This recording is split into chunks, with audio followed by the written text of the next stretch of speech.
விழிப்புணர்வு கூட்டமா நீங்க ஏத்துக்கோங்க. ஏன்னா மாபெரும் அறிவு ஆசான் நம்மளுடைய இங்க நம்ம இப்படி உட்கார்ந்துருக்கோம், இப்படி மேடை போட்டு பேசிக்கிட்டு இருக்கோம்னா அதுக்கு காரணமா இருந்த அந்த அதிகாரத்தை நம்மளுக்கு பெற்று தந்த மாபெரும் படிப்பாசான் புரட்சியாளர் அண்ணல் அம்பேத்கர் அவர்களுடைய பிறந்த நாள் நம்ம நினைவு கூர்ந்து நம்ம கொண்டாடிக்கிட்டு இருக்கிறோம். நல்லா ஒன்று தெரிஞ்சுக்கோங்க, இன்னைக்கு இந்த பொதுவெளியில சேர போட்டு அமர்றதுக்கான அதிகாரத்தை நம்மளுக்கு கொடுத்தது கல்வி. அது நம்மளுடைய கல்வி அல்ல, பாபா சாஹிப் புரட்சியாளர் அம்பேத்கர் அவர்களுடைய கல்வி. இன்னைக்கு அவர் கல்வி கற்றதுனால அந்த கல்வியின் மூலியமா நமக்கான அதிகாரத்தை பெற்று தந்திருக்கிறாரு. இன்னைக்கு இந்திய அரசியலமைப்பு சட்டத்தின்படி இன்னைக்கு இங்க நம்ம கூட்டம் நடத்துறத யாராலையும் தடுக்க முடியாது. ஏன்னா அதற்கான உரிமையும் அதற்கான அதிகாரமும் இந்திய அரசியலமைப்பு சட்டம் நம்மளுக்கு கொடுத்திருக்கு. அதற்கு காரணம் ஒருவருடைய கல்வி. இன்னைக்கு இங்க அமர்ந்திருக்கிற நீங்க 75% இளைஞர்கள் படிக்கிற மாதிரி பிள்ளைங்க, சிறுவர்கள் தான். நீங்க ஒன்ன மட்டும் நல்லா புரிஞ்சுக்கோங்க, ஒரு ஆள் படிச்சா இந்தியா முழுவதும் அதிகாரம் இந்த மனிதர்களாய் மதிக்கப்படாத மக்களுக்கு கிடைச்சிருக்கு. அப்படி இருக்க சொல்ல ஒவ்வொரு தெருவிலையும் இருக்கிற பிள்ளைகளுக்கான கல்விக்கான முக்கியத்துவத்தை நீங்க கொடுக்கும் பொழுது நம்மளுக்கான முழு அதிகாரத்தை நம்ம வென்றெடுத்துடலாம்.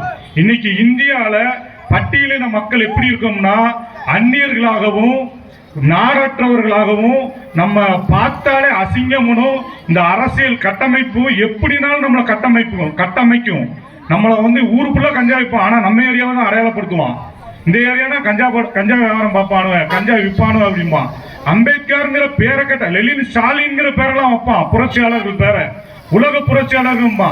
பட்டியலின மக்களுக்காக மட்டும் பாடுபடாத இந்தியாவில் இருக்கிற ஒவ்வொரு சமூகம் பிறப்பின் அடிப்படையில் எல்லா சமூகத்திற்கான நீதியை வாங்கி கொடுத்த புரட்சியாளர் அண்ணல் அம்பேத்கர் சொல்லிட்டா போதும், நம்மளை அப்படியே மூஞ்ச பார்ப்பாங்க. ஏன்னா நம்ம இந்த சமூகத்தை சேர்ந்தவனதான் இருப்பான், இவன் அழுக்கு, இவங்க இருக்கிற பகுதி ஒரு விளங்காத கூட்டம் இருக்கிற பகுதின்னு நினைப்பாங்க. ஆனா நல்லா ஒண்ணு தெரிஞ்சுக்கோங்க, இந்த அண்ணன் முனிஷ் அண்ணன் பேச சொன்னாங்க, அது மாதிரி மதிப்புக்குரிய அண்ணன் நவராஜ் அண்ணன் சொல்ல சொன்னாங்க. கல்விங்கிறதும் புரட்சியாளர் அம்பேத்கரை பத்தியும் பேசினாலே இன்னைக்கு நம்ம இங்க நிக்கிறோம், நம்ம பேசுறோம், நமக்கான உரிமையை நம்ம கேள்வி கேட்கிறோம்னா அதுக்கு காரணம் ஒரு தனி மனிதனுடைய கல்வியை நம்மளை இவ்வளவு தூரத்துக்கு கொண்டு வந்து நிப்பாட்டி இருக்கு. அப்போ நீங்க ஒவ்வொருவரும் கல்வியிலையும் அதற்கான அந்த கல்வியின் மூலமா கிடைக்கிற உங்களுடைய அதிகாரத்தை நீங்க சென்றடையணும்னா சாதாரணம் கிடையாது. உங்களுக்கு சட்டப்படி சேர் போட்டு வச்சிருக்காங்க, ஆனா அந்த சேர்ல உட்கார கூடாததுக்கு எல்லா வழியையும் இங்க இருக்கிற அரசியல் கட்டமைப்பு கட்டமைச்சுக்கிட்டு இருக்கு. அது போக சமூக நீதி காவலர்களா இருக்கிறவர்களாலேயே நம்மளை அந்த இடத்துல கொண்டு போய் உட்கார வைக்கிறதுக்கு முடியல. ஏன்னா அவ்வளவு தடைகள் இருக்குது, சட்டம் இருக்குது, சேர் இருக்குது, அதற்கான தகுதியும் நம்மகிட்ட இருக்குது. ஆனா நம்ம படிச்சிருந்தாலும் இங்க கல்வி கற்றிருந்தாலும் ஒரு சிலர் அதற்கான வேலையை நம்ம சென்று அடைய முடிய மாட்டேங்குது. அதற்கு காரணம் நம்மகிட்ட விழிப்புணர்வு ரொம்ப கம்மியா இருக்குது. இங்க எனக்கு போட்டியா நான் இங்க உள்ளவங்களதான் நினைக்கிறேன். நமக்கு போட்டி இங்க உள்ளவர்களோ இந்த தமிழ் சமூகத்தில் உள்ள மாற்று சமூகமோ கிடையாது. நமக்கு யாருமே போட்டி கிடையாது. இந்திய அரசியலமைப்பு சட்டத்தின்படி நமக்கான உரிமையை நம்ம தான் வென்றெடுக்கணும். அதற்கு நமக்கு கல்விக்கான விழிப்புணர்வு வேணும். அப்ப ரொம்ப நல்ல கவனமா இருந்துக்கோங்க. இன்னைக்கு வருங்கால அரசியல், இதை மட்டும் சொல்லி முடிச்சிடறேன். வருங்கால அரசியல் எப்படி இருக்க போகுதுன்னா, நம்மளை இன்னைக்கு ஏற்கனவே வட மாநிலங்கள்ல சொல்லவே வேண்டாம், அவ்வளவுக்கு அவ்வளவு அவங்களுடைய நாலேஜ், அவங்களுடைய சிந்தனையும் ரொம்ப கீழ்மட்டத்தில் தான் இருக்கு. இன்னைக்கு தமிழகத்துல நம்ம இப்படி இருக்கோம்னா அதுக்கு காரணம் அண்ணன் புரட்சியாளர் அண்ணன், இப்ப இருக்கிற அம்பேத்கர் அண்ணன், திருமாவளவன் மாதிரி ஒவ்வொரு காலகட்டத்திலையும் ஒவ்வொரு திருமாக்கள் வந்திருக்கிறாங்க. அவர்கள் மூலியமாக நம்மளுக்கு இந்த திராவிட சித்தாந்த கொள்கையும் அதற்கான அதிகாரமும் நம்மளுக்கு கிடைச்சிருக்கு.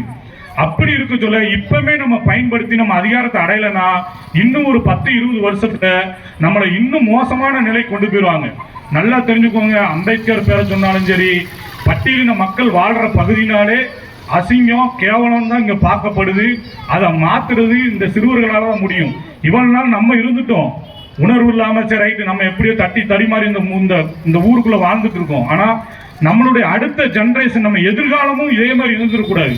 அதனால விழிப்புணர்வோடு இருங்க, ஒன்று சேருவோம். அதான் அண்ணல் அம்பேத்கருடைய தாரக மந்திரமே தான், ஒன்று சேர் கற்பி புரட்சி செய். இதை மாற்றி கூட நான் சொல்லியிருக்கேன். ஆனா மேட்ரு அது கிடையாது. அவர் சொன்ன அந்த வாசகத்தை நல்லா புரிஞ்சு வச்சுக்கிட்டு இங்கே இருக்கிற தாய்மார்களும் அம்மா அப்பாமார்களும் நல்லா புரிஞ்சுக்கோங்க. உங்கள் பிள்ளைகளை அதிகாரத்தில் அமர வைக்கிறதுக்கு முயற்சி பண்ணுங்க. நீங்களே முயற்சி பண்ணவில்லை என்றால் உங்களுடைய தலையெழுத்தையும் நம்ம எதிர்காலத்தையும் யாராலையும் மாற்ற முடியாது.